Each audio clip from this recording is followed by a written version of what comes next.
I'm Bobby Rosato. Welcome back to Door Talk.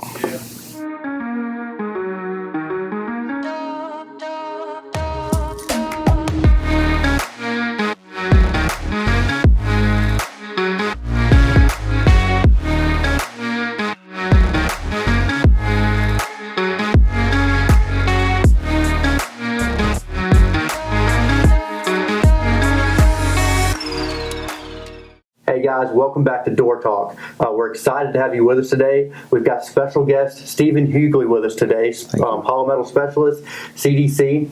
And today we're going to be talking about door and frame specialty products, just some of the basics. So Stephen, what are some basic specialty products out there for doors and frames? Sure. So some of the basic products, specialty products are bullet-resistant doors, hurricane-rated doors, lead line doors, acoustical doors, tornado-resistant doors. There's several, but that's just a few there for you. Well, so why would you use a ballistic door? So using a bullet-resistant door, a lot of times it just provides that safety and security, that peace of mind. You see a lot of these bullet-resistant doors in instances where, say, like you have a convenience store and the back door, potential dangers of anywhere where you might need safety from a incident that might be involving a firearm. But per UL 752 guidelines is what we utilize for rating our bullet-resistant doors. We go up through levels 1 through 8, and each different level has a different varying degree of ballistics rating, and they also carry different types of ammunition and different types of firearms depending upon the rating that you're going after. So. And a lot of times now we're starting to see them kind of pop up in schools too. Mm-hmm. A lot of schools are putting them in their main entrances and stuff like that, which is a great thing. Yep. We definitely want more security in our schools, and and I think something that people need to realize too is when we say bullet resistant, we're not saying bulletproof. Right. The big key word is there's bullet resistant. Right. It's kind of like, if I had to put it somewhere in my terms, is when you say your phone is water resistant, they don't say your phone's waterproof. Which it's just one of those things. So, but also you brought up hurricane doors, which where do you see that mainly at? So with hurricane-rated doors, you primarily see those types of doors on the coastal regions, Florida, up the East Coast, up the Gulf Coast, Texas, the Texas border as well, along the coast. Those doors as well are hurricane-resistant type products, and they're typically built to withstand a hurricane event. So there's going to be a lot of positive and negative pressures, a lot of water, a lot of wind speed. So the wind is very important. So they just need to withstand that type of a hurricane environment to make sure they minimize any potential damage of the building or within the building. To try and keep the storm outside of the building. And what kind of testing do those doors go through to be able to be rated as a hurricane door? So the types of testing that they go through, they're actually, the doors are put in a test lab that uses both positive and negative pressures, like in a vacuum chamber. That allows for the forces that in a hurricane that you're going to see a lot of the negative and positive forces that are created in an event with all of the different types of depressions of the storm that create that positive and negative situation in a hurricane. That's some really interesting stuff there. That's something that I didn't even know about, so I'm glad you're able to. Sorry, we'll keep going, but just cut that where I started talking. Just cut that out. All right, we're going straight into tornadic doors. So Stephen, when you were talking earlier, you also brought up tornadic doors. What is that? What is a tornadic door? So a tornado-resistant type of a product. That's doors that are built to withstand a potential tornado environment or a tornado situation. With hollow metal doors, we make sure that we build our products to meet the ICC 500 standards, which covers the FEMA 361 and FEMA 320 assemblies. Those doors are built to withstand a very intense tornadic type of environment, to where there's going to be a very high wind pressure in a very quick time frame. Something that's going to last, a minute or two. So it's something that where a hurricane door is built to last several hours, 13, 14, 15 hours, because that's how long a hurricane event lasts, where a tornado is only going to be a minute or two max. So it's going to be high impact. It's going to be a lot of debris. The impact of the door is a very strong impact, so we got to build the door to make sure that it's not going to be hit with a tree limb or a 2x4 and potentially be compromised. So that's typically a tornado resistant door. Okay. And then you also brought up acoustical doors.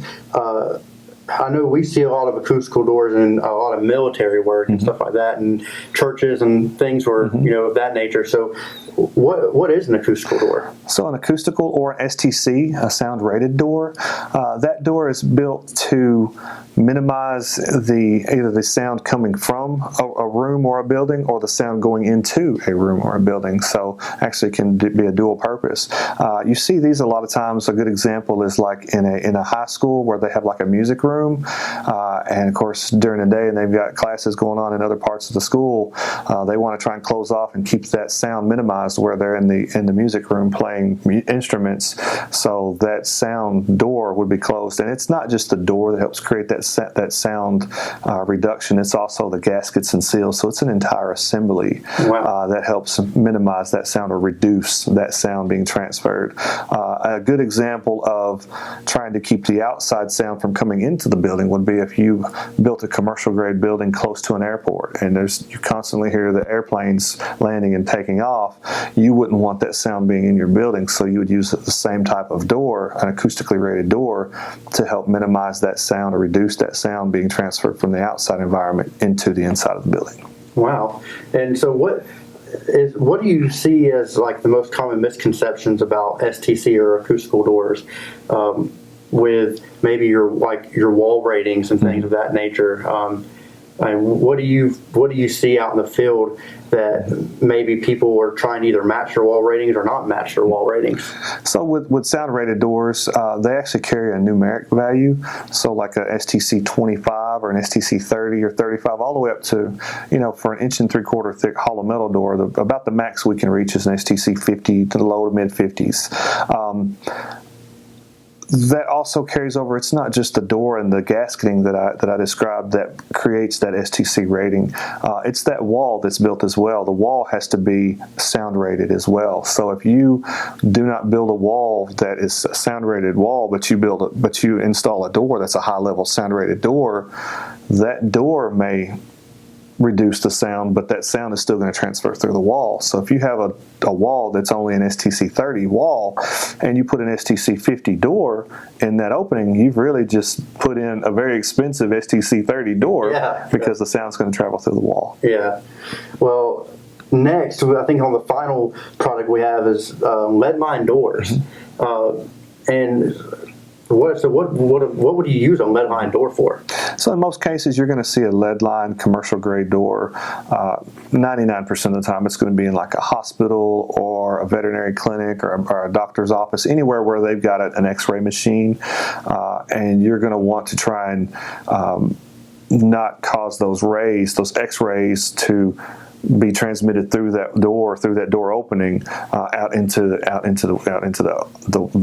rest of the building, because X-rays or even gamma rays or anything like that are reduced by the lead line door, they could affect other people's, like say if somebody was walking down the hallway and they had a pacemaker, and somebody took an X-ray at the same time they were walking by, and that X-ray somehow, it could potentially mess up or disrupt that person's pacemaker, and it could cause health issues. So it could be very, very critical to make sure that you contain and control those X-rays from the X-ray machine, and by doing so, that lead line door and frame would stop the transmission of those types of rays. Now, where in the construction of the lead line door and frame how is that put together in order to achieve that?